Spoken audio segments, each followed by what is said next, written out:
Hello and welcome to SaxophoneTeacher.net. Today I wanted to talk about one of the exercises I use to improve my understanding of scales. And in particular, I wanted to focus on major scales.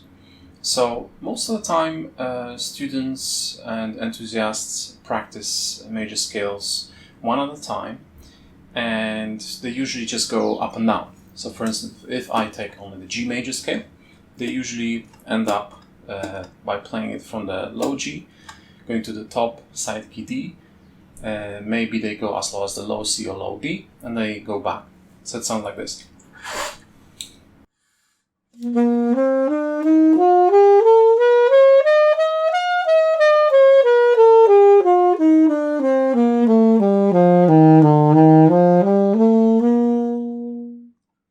Now, if you only play the scale in this way, you're not really learning a lot, because it's not enough to just start on the G, go to the top note on your instrument and the low note on the instrument and go back to the G.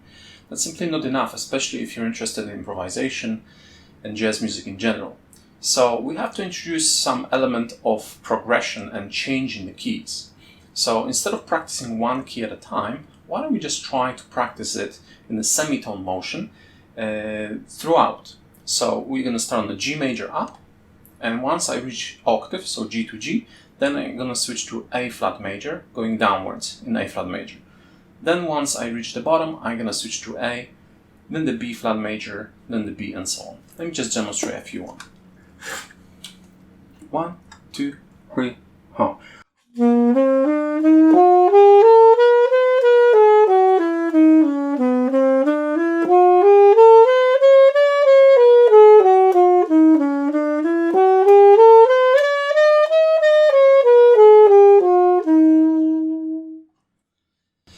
Now, if any of these is too hard for you, then I would suggest practicing just one scale at a time till the ninth and back before diving into these ones.